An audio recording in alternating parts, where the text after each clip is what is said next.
Aleluya, aleluya, aleluya, aleluya, el Señor resucitó.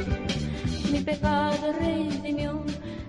Permítanme ponerle un aire de tristeza a las palabras con las que voy a darle inicio a la reflexión de hoy.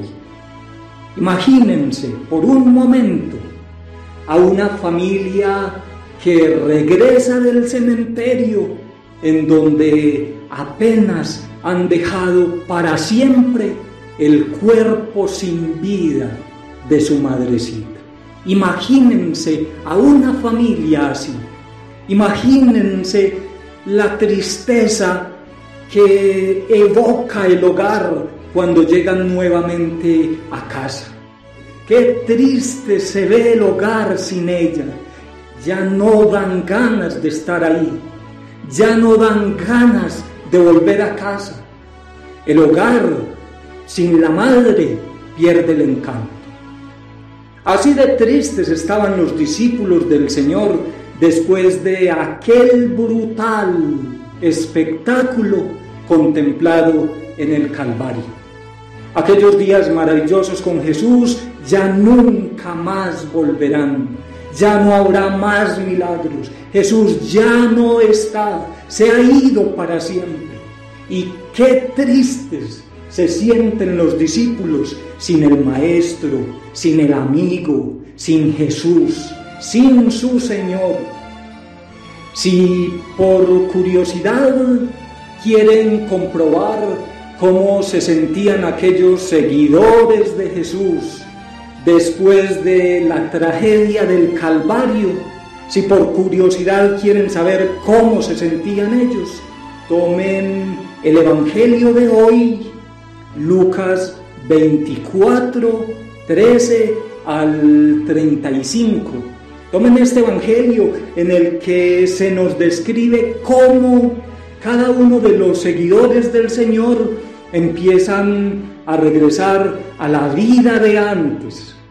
Mientras los apóstoles están encerrados por miedo a los judíos, incontables discípulos del Señor están de regreso a sus casas, a sus oficios de antes.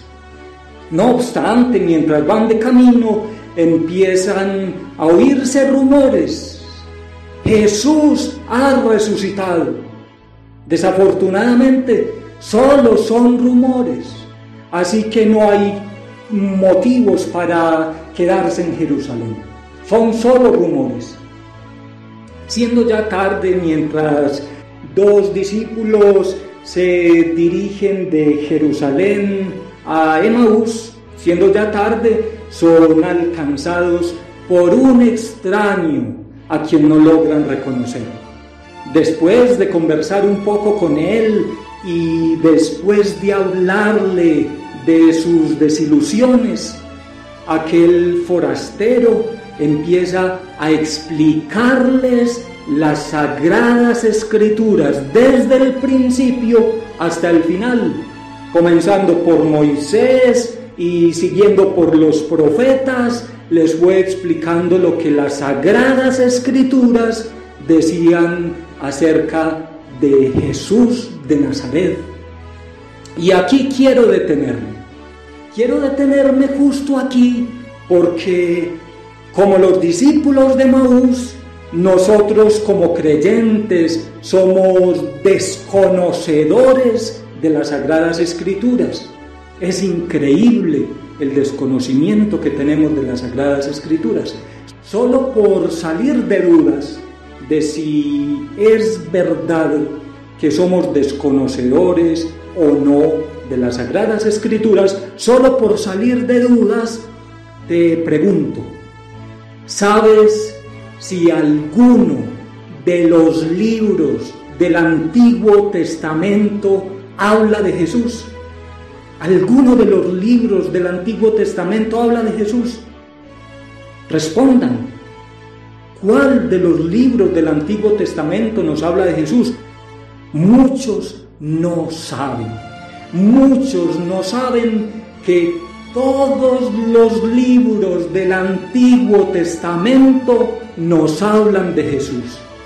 Todos los libros, todos los libros del Antiguo Testamento nos hablan de Jesús. Nuestra ignorancia religiosa nos hace pensar que los libros que nos hablan de Jesús son los 4 evangelios. No, todos los libros de la Sagrada Escritura, todos los libros de la Sagrada Escritura, tanto los del Antiguo como los del Nuevo Testamento, todos esos libros se refieren a Jesús. Ojalá pudiera extenderme hablando de este tema, pero solo para despertar en ustedes el apetito por conocer las Sagradas Escrituras, solo por despertarles ese apetito espiritual, solo por eso les voy a poner algunos ejemplos que ayuden a comprender que no existe ni una sola página de la Biblia que no gire en torno a Jesús. Por ejemplo, en Génesis 3:15, lo que conocemos como el protoevangelio, el primer anuncio del evangelio, Génesis 3:15. Acá en este texto, Dios está anunciando a Cristo al decir que la simiente, que el linaje de la mujer herirá la cabeza de la serpiente, o sea, de Satanás. Observen y asómbrense. Las primeras páginas de la Biblia hablan de Jesús. Este primer libro sagrado ya está anunciando a un Salvador que vendrá a pisar la cabeza de la serpiente, o sea, la cabeza de Satanás. Y eso fue lo que Jesús hizo en la cruz: vencer a Satanás, pagar el precio del pecado que Satanás con engaños le hizo cometer a nuestros primeros padres. ¿Quieren otro ejemplo? Todo el libro del Éxodo habla de Cristo. Todo el libro del Éxodo habla de Cristo. El libro del Éxodo describe la liberación de la esclavitud del pueblo de Israel. Israel estaba esclavo en Egipto. Estos relatos del libro del Éxodo son apenas una manera de hablar de la gran liberación de la esclavitud al pecado.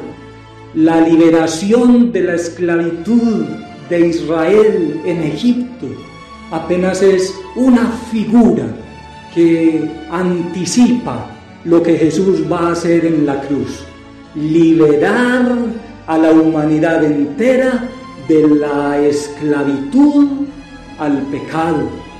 Ahora, si pasamos a los profetas, ¿qué es lo que encontramos? ¿De quién nos hablan los profetas? En Isaías encontramos al siervo que sufre. ¿Quién fue ese siervo sufriente sino Cristo? El profeta Oseas nos habla de un esposo fiel que ama y perdona incansablemente a su esposa que le es infiel. Ese esposo fiel es Jesús, que incansablemente nos perdona y nos ama. En Jonás encontramos a un profeta que después de estar 3 días y 3 noches en el vientre de una ballena en el mar, después de esos 3 días y 3 noches sale con vida del vientre de la ballena.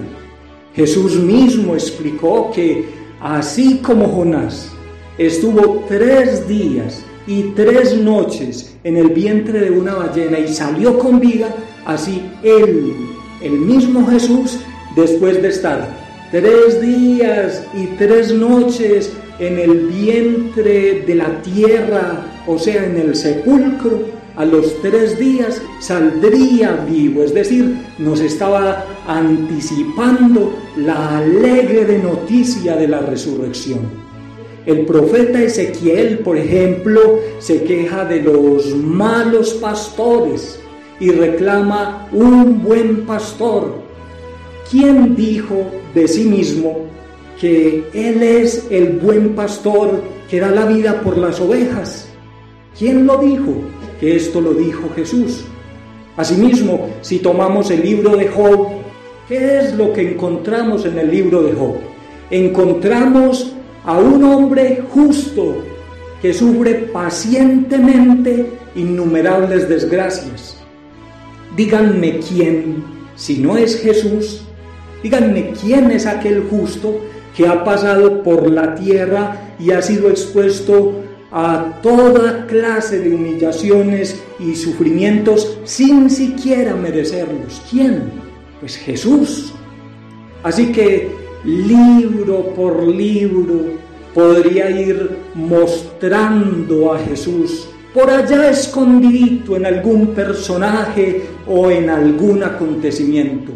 Por supuesto, no me voy a poner en esta tarea, pues eso es más bien un itinerario, es un recorrido que debe hacerse durante todo un curso bíblico y no en una breve reflexión. Pero con seguridad, si nos acercamos a los libros históricos que nos describen las historias de los reyes de Israel y otras historias más, encontramos a Jesús, Rey de reyes y Señor de señores. Si miramos a David, que vence a su enemigo Goliat, inmediatamente ensambla la comparación con Jesús, que vence al gran enemigo de Dios y del hombre, a Satanás. Lo mismo pasa con los profetas. Sería absurdo pensar o decir que los profetas profetizaron algo distinto que no haya sido a Jesús, el Salvador de la humanidad. Es más, podemos ver a Jesús en prácticamente todos los personajes del Antiguo Testamento. Por ejemplo, el Adán desobediente ante la tentación, ese Adán del Edén, ese Adán desobediente es figura del nuevo Adán, que es Cristo, el cual es obediente al Padre hasta la muerte y hasta la muerte en cruz. En Abel, el justo que fue asesinado por Caín, su hermano, en Abel encontramos la figura de Cristo, el justo por excelencia, que fue asesinado por sus propios hermanos, por los de su raza. En Noé, que salvó de la muerte a todos los seres vivientes que introdujo en el arca, en Noé está representado Cristo, que salva a todos los que por la fe en Él entramos en el arca de la nueva alianza, en el arca de la nueva familia de Dios. Abraham, por ejemplo, es un hombre al que Dios le mandó dejar seguridades y sus comodidades humanas para irse a un lugar lejano, a iniciar un nuevo pueblo. Y así Abraham se convierte entonces en figura de Jesús, que dejó el cielo para venir a la tierra a formar el nuevo pueblo de Dios, que es la iglesia. ¿Y qué decir de Isaac? Isaac sí que es una figura bien perfecta de Jesús.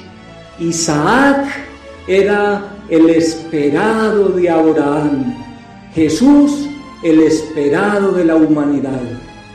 Tanto el nacimiento de Isaac como el nacimiento de Jesús fueron anunciados por un ángel. El nacimiento de Isaac fue milagroso, de padres ancianos y de una madre estéril. El nacimiento de Jesús también fue milagroso, de una madre virgen y por obra del Espíritu Santo. Tanto Isaac como Jesús eran el hijo único y amado del Padre.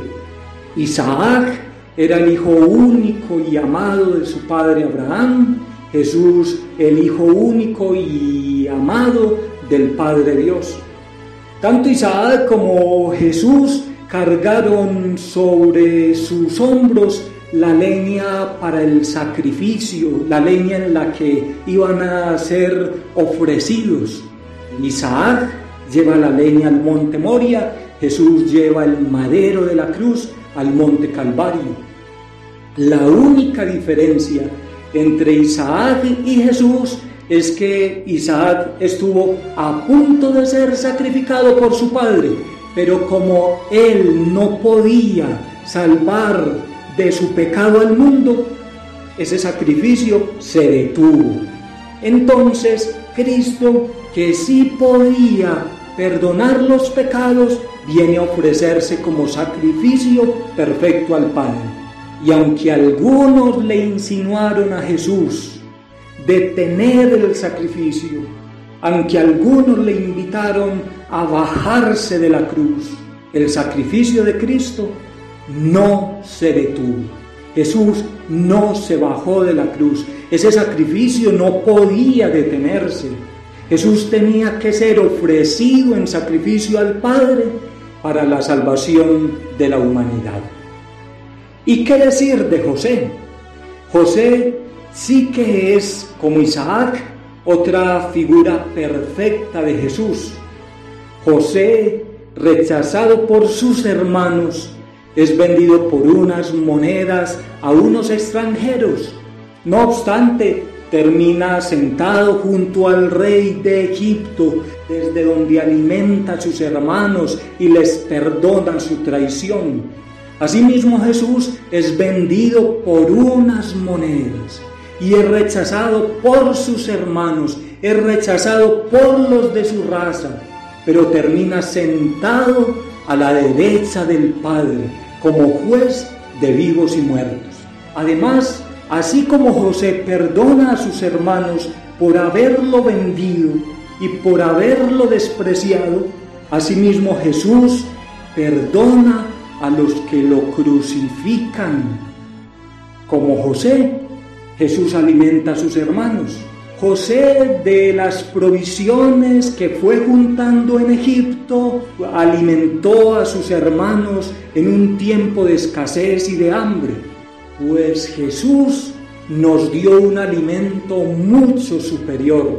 Nos dejó la Eucaristía como alimento de vida eterna. ¿Y qué decir de Moisés? Moisés sí que es figura de Jesús. Sabemos que ambos, tanto Moisés como Jesús, siendo apenas indefensos niños, estaban sentenciados a morir por decreto de un rey. Además, sabemos que Moisés entregó al pueblo los mandamientos de la ley de Dios, pero es Jesús quien viene y lleva esos mandamientos a su plenitud, resumiéndolos en el mandamiento del amor. Añadamos un dato más. Moisés era el gran intercesor delante de Dios en favor del pueblo. Si conocemos un poco de las Sagradas Escrituras, sabemos bien que Jesús es nuestro intercesor ante el Padre. Él es el único mediador entre Dios y los hombres. Y finalmente, en esta comparación entre Moisés y Jesús, digamos que Moisés le dio el maná al pueblo como alimento en el desierto. Jesús nos dio el verdadero pan del cielo, la Eucaristía.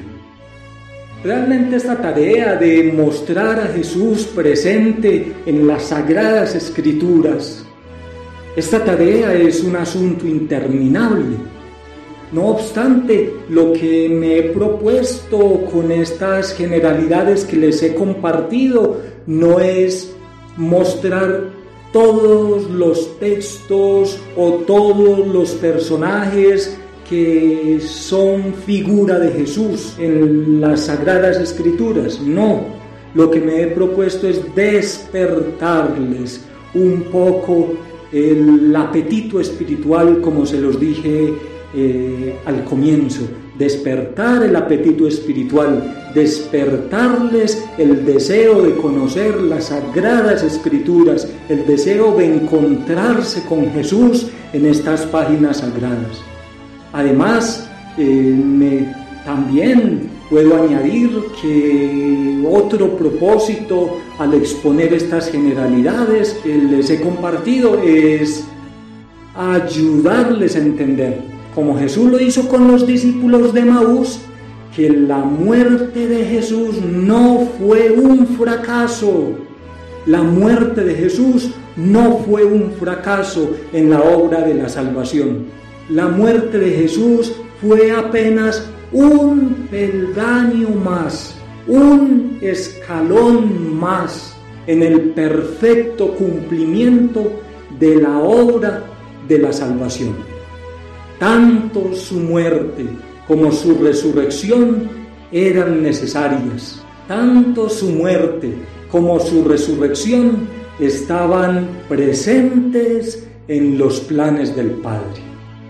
Ya para terminar, vuelvo a insistir en que este acontecimiento de la resurrección, más que una verdad de fe o una idea que tenemos en la memoria, la resurrección ha de ser una experiencia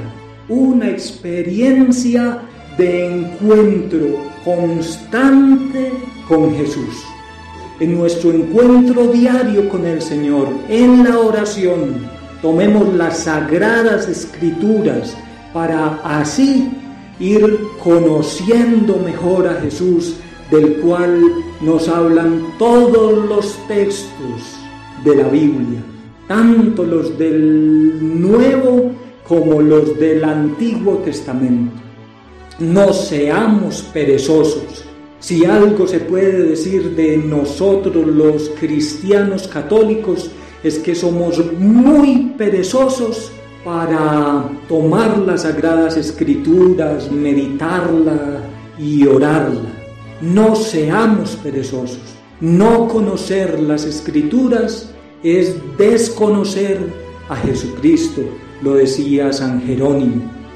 El no conocer las Sagradas Escrituras se convierte en un riesgo de no entender la fe y de no saber defender nuestra fe. Además, se convierte en un riesgo de no entender la manera de obrar de Dios, y por eso a veces acusamos a Dios y lo señalamos como un Dios castigador. ¿Cuándo vamos a entender que Dios no castiga?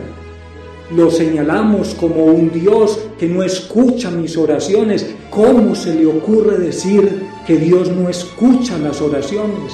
¿Acaso es sordo para no escucharlas? ¿O acaso es tan duro de corazón como para no conmoverse y concedernos lo que Él sabe que nos conviene? Esas acusaciones injustas que hacemos contra Dios es porque no conocemos las Sagradas Escrituras.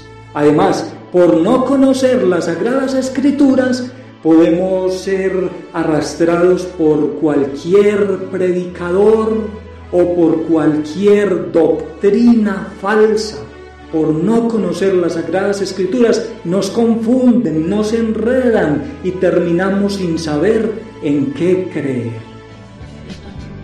El Señor resucitó, canta con alegría, demos gracias al Señor, aleluya, aleluya, aleluya, aleluya, aleluya, aleluya, aleluya, el Señor resucitó.